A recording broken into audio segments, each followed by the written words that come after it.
I'm Maria Lofquist, and welcome to Excelsior. Excelsior will shine tonight, Excelsior will shine. She'll shine in beauty bright all down the line. Won't we look keen tonight, dressed up so fine? When the sun goes down and the moon comes up, Excelsior will shine. Beautiful. Hello, and welcome to the show Excelsior Forever Upward, where we explore our history, experience our present, and discover our future. It's June, and we're celebrating art in Excelsior. It's the first warm month that we have of the year, and so artists can all come out and show us their stuff. And so that's what we're going to focus on this month. Well, as I mentioned in last month's show, the producer of Excelsior Forever Upward, Thom Lofquist, is a local artist. His work has been featured in a Hollywood movie, it's been hung in the White House, it got placed in the Duck Stamp Award, and has been taught to many of his eager students over the years.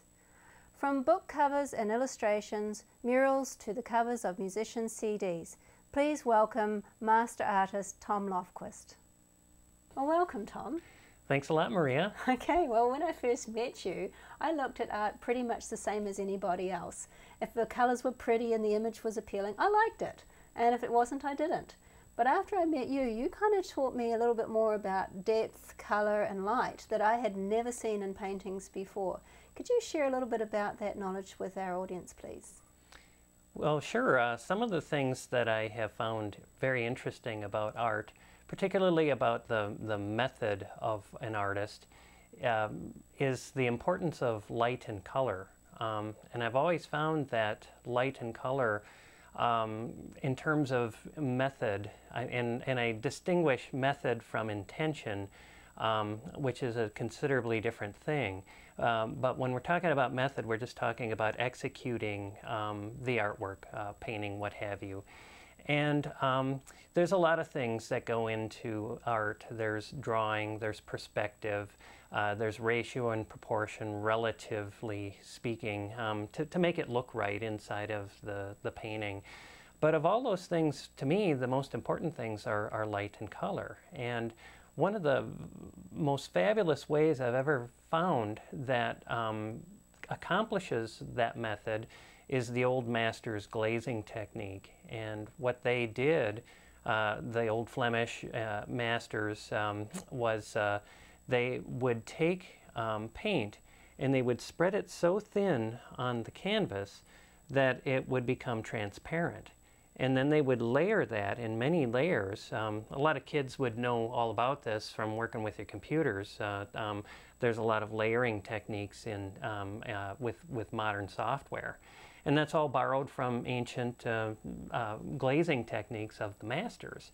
And at any rate, what they do is start with a white canvas, lay transparent paint over the top of it, and they keep building this up until they get something that's more akin to a slide than a photograph. So when you hold a slide up to the light, there's this beautiful transparent light that comes through it, versus when you look at a photograph, which is just totally opaque.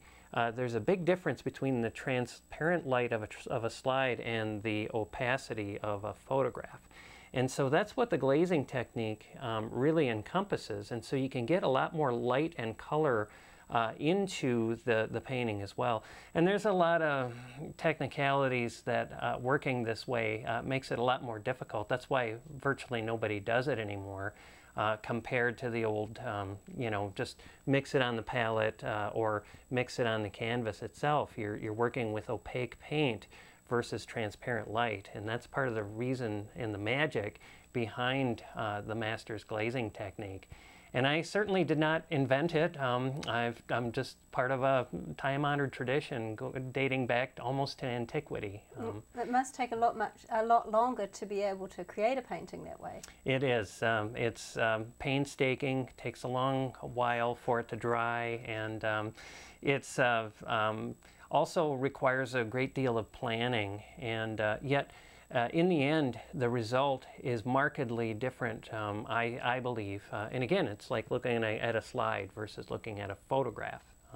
Now, one of the paintings that you had done, you named Sky Master's Light, and that was probably the most impressive painting I've ever seen in modern times. That was done using that technique, was it not? That was my first painting and using oil and this technique. This technique doesn't lend itself very well to acrylic. It tends to work better with oil because you can spread the paint a lot more thin and transparent. And so that painting was something that I created while working at the Fish and Wildlife Service. It was a image of an eagle landing on a branch, and one thing led to another, and I just decided I had to do a painting of it. And so that, and because I was so interested in this technique, it was something that Maxfield Parrish was doing, the great American illustrator.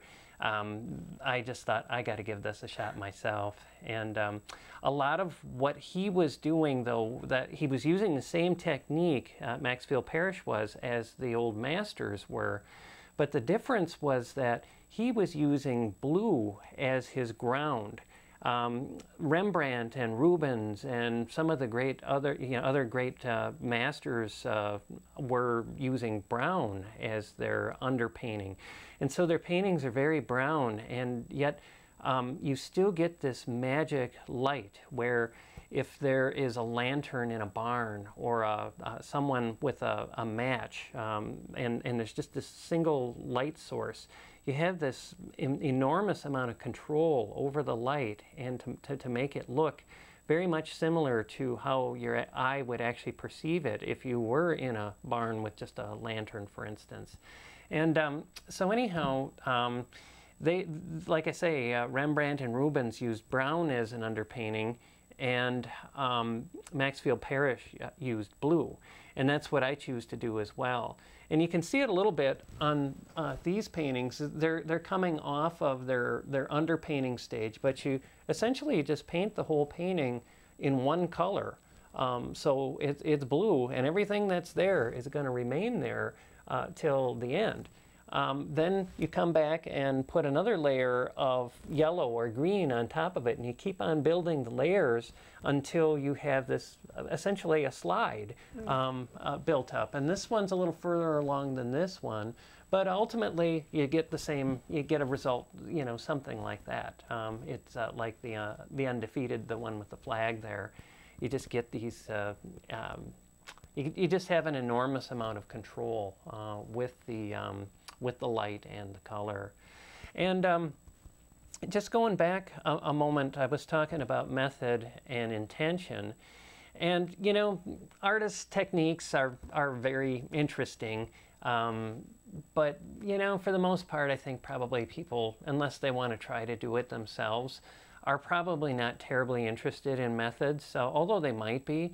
But I feel another enormous important aspect of what I do is intention, and my intention is to create art that is both inspiring and uplifting.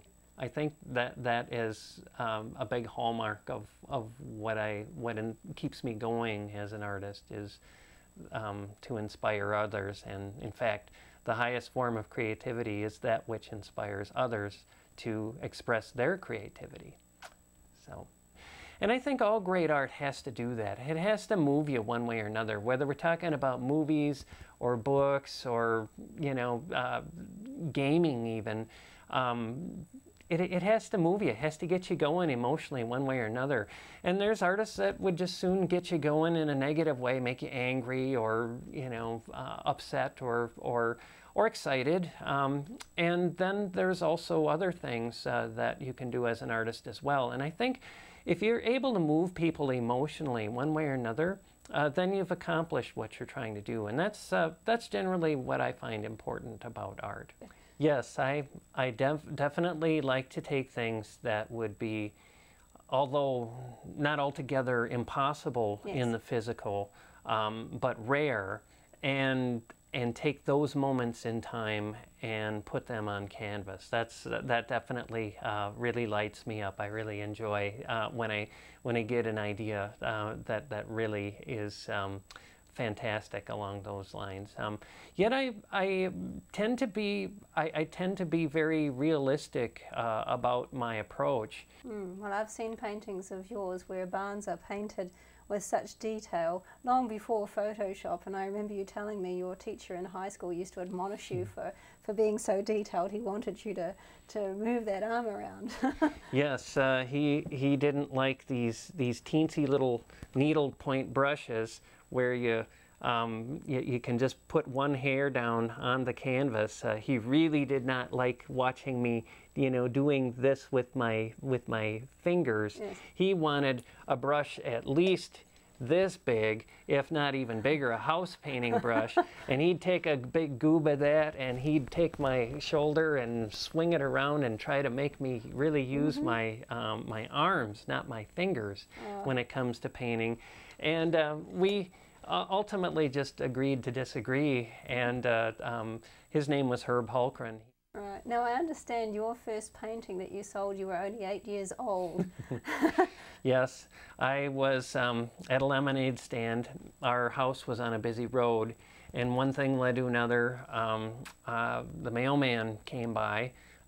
He was admiring my watercolor work as I was painting, whiling away the time at the lemonade stand, waiting for the next customer.